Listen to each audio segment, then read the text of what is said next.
हाँ चलिए, अब ये आपके सामने हमने कल बेसिक पढ़ा था, एक तो भाषा, व्याकरण और लिपि, ठीक है। आज है ये पद परिचय, ये आपके क्वेश्चन इसका आता है एग्जाम में। एक लाइन दे देगा वो आपको और उसके बाद कहेगा कि उसका पद परिचय बताइए, और वो अमूमन हमसे गलत ही होता है। गलत क्यों होता है? क्योंकि पद परिचय, क्योंकि जो शब्द होंगे वो या संज्ञा होंगे, सर्वनाम होंगे, विशेषण होंगे, कारक वगैरह कुछ भी हो सकते हैं। क्लियर? इनमें से कुछ भी हो सकते हैं। कहने का मतलब ये कि आपको ये इन चीजों का नॉलेज नहीं हो तो आपका पद परिचय गलत जाएगा। 2 या 4 नंबर का जो भी आता है वो अक्सर गलत ही जाता है। ये जो चीजें मैंने लिखा है ये बहुत नॉर्मल लेवल की है। आपको संज्ञा, हमको 12वीं वाले संज्ञा पढ़े, पर मुझे पता है कि संज्ञा का नॉलेज नहीं आपको। आप ये परिभाषा वगैरह जानते हो, पर इसका जो रियल में जो नॉलेज होना चाहिए, मैं यदि 100 शब्द छाट लू, यदि 100 शब्द मैं आपको लिखा दूं, मैं भेजूंगा भी सही 100 शब्द सिर्फ इसके जैसे ही, कितने 100 शब्द, और आपको एक उसमें यह करना है कि उन 100 शब्दों के आगे आपको ये लिखना है कि वो कौन सी संज्ञा है, जातिवाचक है, भाववाचक है, व्यक्तिवाचक है। उसमें से 100 यदि शब्द यदि भेजूंगा तो उसमें से आपके कम से कम 30 या 40 गलत ही होंगे उसमें। मतलब ये है कि शब्द देखकर पता चल जाना चाहिए कि इसमें कौन सी संज्ञा है। क्लियर? तो चलो अपन स्टार्ट करते हैं। सबसे पहले पद है क्या? पद, जैसे मैंने आपको कल उदाहरण बताया था कि राम ने रावण को तीर से मारा। राम अपने आप में शब्द है, पर राम के साथ ने मिल गया, कारक मिल गया, कर्ता कारक मिल गया, तो राम ने मिलके क्या बन गया? पद हो गया। राम ने रावण को, रावण अपने आप में शब्द है, उसके साथ क्या मिला? को मिला। रावण को कौन सा कारक है? संबंध कारक है, तो रावण को ये क्या बन जाएगा? पद बन जाएगा ये, ठीक है।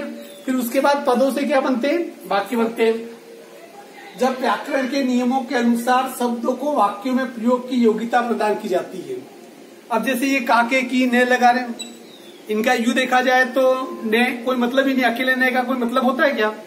पर ये ने जब किसी वाक्य के साथ लग जाए, किसी शब्द के साथ लग जाए, तो इस वाक्य की एक विशेष योग्यता पैदा होती है। उन शब्दों के समूह को क्या कहते हैं? हम उन्हें हम पद कह सकते हैं। नियमों के अनुसार शब्दों को वाक्यों में प्रयोग की योग्यता प्रदान की जाती है, तो वो क्या कहलाता है? पद कहलाता है। अब पद के 2 प्रकार के भेद होते हैं, विकारी और अविकारी। विकारी का मतलब होता है कि जिसमें विकार पैदा नहीं होता है। विकार मतलब कि विकारी का मतलब जिसमें विकार पैदा नहीं होता। विकारी का मतलब जिसमें विकार पैदा होता है, और अविकारी का मतलब जिसमें विकार पैदा नहीं होता है। इसे समझिए, विकार पैदा कैसे नहीं होता है, इसकी पहले परिभाषा देखिए। जिन पदों का स्वरूप लिंग, वचन, कारक, काल के अनुसार परिवर्तित हो जाता है।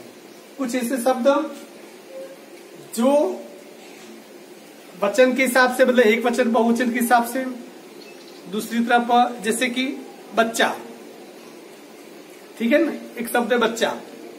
बच्चा शब्द क्या है? संज्ञा है, पर वही बच्चा शब्द बच्चे भी बनता है, अर्थात कि बच्चा का बच्चे हो गया। शहर, शहरों, ये बदलाव क्यों हुआ? वचन के आधार पे। बच्चा एक वचन है, उसको जब बहुवचन में हमने प्रयोग किया तो बच्चा का क्या बन गया? बच्चे बन गया। तो ऐसे शब्द जिनका वचन इनके हिसाब से और लिंग के हिसाब से और काल के हिसाब से इनका रूप क्या हो जाता है? परिवर्तित हो जाता है। जैसे मैं खाना खाता हूं, खाता, ये भविष्य काल में क्या हो जाएगा? खाऊंगा।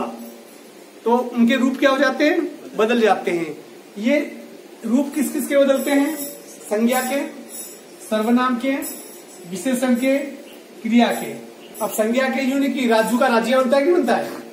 हम तो राजू नाम है, उसको पुकारते राजिया, तो संज्ञा का रूप क्या हो गया? बदल गया। ऐसे हम सभी के नामों के रूप हमने बदल दिए।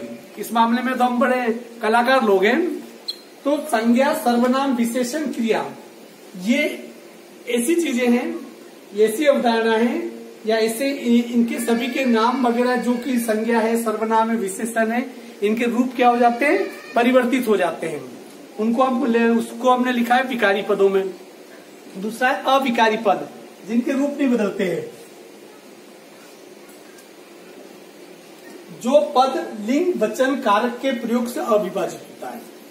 चाहे वचन कोई भी एक वचन हो, चाहे बहुवचन हो, स्त्रीलिंग हो या पुल्लिंग हो, या फिर कोई सा भी इसमें काल हो, कोई सा भी टेंस हो, इसके रूप नहीं बदलते।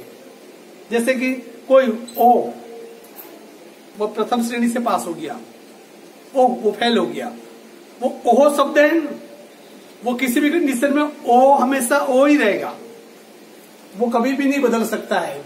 इस प्रकार बहुत सारे ऐसे शब्द होते हैं जो किसी भी कंडीशन में कभी भी बदलते नहीं है। जैसे कि जिसके पीछे साइन ऑफ एक्सक्लेमेशन लगे हुए हो, विस्मयाबोधिक चिन्ह, डंडा और बिंदी वाला, वो सभी क्या होते हैं? अविकारी शब्द होते हैं जो कभी भी नहीं बदलते हैं। जिससे क्रिया विशेषण है, विस्मयादि बोधक है, संबंध बोधक है, समुच्चय बोधक, ये जब आएंगे अपन लेंगे उसमें मैं बता दूंगा कि इनमें परिवर्तन नहीं होता। वैसे भी ऐसे बहुत सारे वाक्य जैसे आएंगे, ऐसे शब्द होंगे जिनमें परिवर्तन किसी भी कंडीशन में संभव ही नहीं होता है।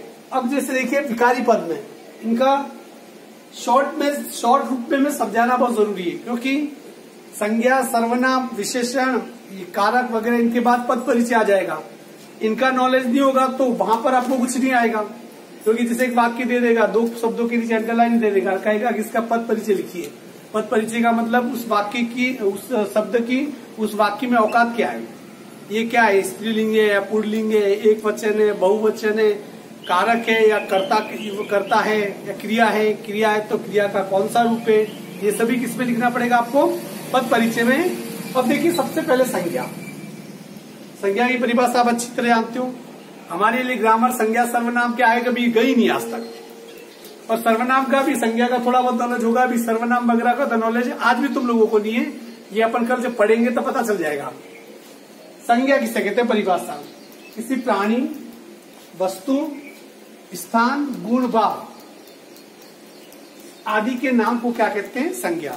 अर्थात कि जिस शब्द से किसी प्राणी का बोध होता हो, चाहे किसी वस्तु का बोध हो, चाहे स्थान का बोध हो, या किसी गुण का या किसी भाव का, इन सभी के नामों को क्या कहते हैं? संज्ञा। इस पूरी परिभाषा में ही आपके संज्ञा के तीनों भेद छुपे हुए। जैसे देखिए प्राणी, कमल, प्राणी का नाम है राजू, प्राणी का नाम है साक्षी, प्राणी का नाम है हिनक, भूत का नाम है, मतलब कि प्राणी का नाम है, ये सभी किसके नाम है? प्राणी के नाम है। तो ये प्राणी, वस्तु जैसे पेन वस्तु है ना, पंखा वस्तु है, मोबाइल वस्तु है, ये इसका मतलब क्या है? संज्ञा। स्थान टोकर, ठिकाना कुंडलगढ़, ठीक है ना, इसी प्रकार से दिल्ली या कोई देश का नाम, ये सभी स्थानों के नाम है। गुण जैसे लंबा, फेटी, भारी, तो इसका मतलब ये सभी क्या है? ये गुण है। भाव अच्छा, बुरा, लड़ाकू, ये मतलब नहीं है पर लड़ाकू, जैसे ये सभी कौन से भाव है? तो ये सब इसी चीजों के आधार पर भी संज्ञा के अलग अलग क्या किए? भेद किए। सबसे पहले व्यक्तिवाचक है, दूसरी जातिवाचक है, और तीसरी जो संज्ञा है वो क्या है? भाववाचक। व्यक्तिवाचक में व्यक्ति के नाम नहीं होते, सिर्फ नाम पहले व्यक्तिवाचक है, मतलब नाम किसी का भी हो। कुत्ते का नाम टाइसन है तो टाइसन यहाँ पर व्यक्तिवाचक संज्ञा है। जब उसे सिर्फ कुत्ता बोला जा रहा है तो संपूर्ण कुत्तों के लिए तो वो जातिवाचक है, एक कुत्ते के लिए है तो व्यक्तिवाचक है। इस बात का ध्यान रखना। व्यक्ति, वस्तु या स्थान का बोध, अर्थात कि किसी का भी नाम, चाहे वो व्यक्ति हो, चाहे वो वस्तु हो, चाहे स्थान हो, चाहे पेड़ पौधे का नाम हो, चाहे किसी रंग का नाम हो, किसी मकान का नाम हो, नाम कोई भी हो, वो किस पे आएगा? व्यक्तिवाचक में। जैसे कि अर्जुन व्यक्ति का नाम, गांधी धनुष का नाम, हिमालय पर्वत श्रृंखला का नाम, जयपुर शहर का नाम, माना कि हिमालय यहाँ पर नहीं है, ठीक है, ये लिखा नहीं समझो, ठीक है। दूसरा है जातिवाचक संज्ञा। दूसरी संज्ञा कौन सी है? जातिवाचक। इसमें क्या होता है? किसी प्राणी, वस्तु, स्थान की पूरी जाति का, जैसे इसमें किसी इशारा तो एक की तरफ भी होता है, पर वो एक संपूर्ण जाति का बोध कराता है। यहां पर जैसे देखे बालक, अब बालक में तो बालक सभी आ गए, यदि किसी बालक का नाम आ जाए तो फिर वो व्यक्तिवाचक हो जाएगा। क्या हो जाएगा? जैसे बालक में जैसे कमल, वो व्यक्तिवाचक है, पर बालक अच्छे होते हैं, ये जैसे वाक्य है, तो उसमें बालक क्या है? जातिवाचक, क्योंकि वो सभी बालकों के ऊपर आ रहे। हर बच्चे को माँ की जरूरत पड़ती है। बच्चा वो हर बच्चे के लिए आए, संपूर्ण जाति का बोध है, इसलिए जातिवाचक है। पक्षी, ठीक है ना, पक्षी शब्द जैसे कि पक्षी में यदि गरुड़ के दिया तो वो व्यक्तिवाचक है, पर पक्षी का जिक्र कर रहे उसमें सभी प्रकार के पक्षी आ गए। वन, पर्वत, शहर, जैसे शहर शब्द मुंबई व्यक्तिवाचक है, पर शहरों की बात करेगा तो वो कौन सा है, वो जातिवाचक है। उसके बाद आता है भाववाचक। भाववाचक में देखिए इमोशंस, फीलिंग्स, एहसास में अंग्रेजी बोल रहा हूं देखो, क्योंकि तुम्हें अंग्रेजी ज्यादा समझ में आती है, ठीक है ना। तो गुण, दशा, व्यापार, भाव का बोध हो, सिर्फ भाव का बोध किसे, जैसे शीत, ठंड महसूस की जा सकती है, गर्मी महसूस की जा सकती है, मिठास दिखाई देती है पर महसूस की जा सकती है, खाओ तो पता चलेगा। जैसे कुछ लोग अभी सपने देख रहे हैं खीर के वैसे, खारा, ये भी एहसास है, महसूस किया जा सकता है। अच्छा, बुरा, काड़ा, लूला, लंगड़ा, सब ये सभी क्या है, मतलब किसी एक भाव दशा का यदि जिस शब्द से पता चले तो वो कौन सा वो संज्ञा होती है, भाववाचक संज्ञा। देखिए हर शब्द में एक शक्ति होती है।